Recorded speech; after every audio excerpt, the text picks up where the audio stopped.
Din si Maro? Din si Maro mo?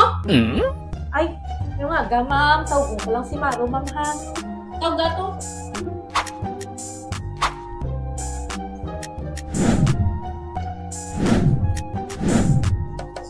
Good morning, ma'am. Hindi mayo mo doon pa. Ano malagad? Kung ko danay, ma'am? Hindi na. Kadugay sa posisyon nyo. Lado kami to.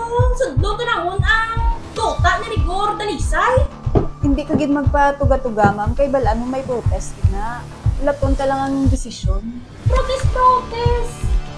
Napamuti na ang mata namon sa gutom. Ihatag na ng kluwa namon para wala ka mo. Baw, ma'am. Amo ginako handom.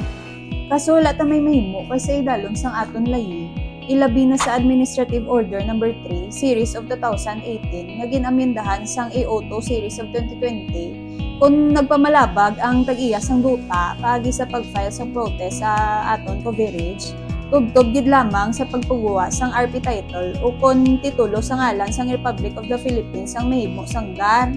Tananglitan nga ibasura ang ila reklamo kag mapaslawan sila sa pag-apilar o kung pagadesisyonan nga ni isang Office of the President ang kaso pabor sa mga benepisyaryo, dira na maka-generate o kung makapagawa sang Certificate of Land Ownership Award o kung CLOA. Sino na ang tagiya sang duta kung RP title na? Ang estado, ma'am, o kung ang gobyerno. Pwede na namon masulod Gibala? Gibala? Gibala? Hindi gid pwede, ma'am, kay hindi pa kamo gyapon ang tagiya sang duta. Ang titulo, ang ebidensya sang pagpanagiya sang duta, ulaton gid ninyo nga matagaan kamo sang CLOA. Kung sudlon abi namon,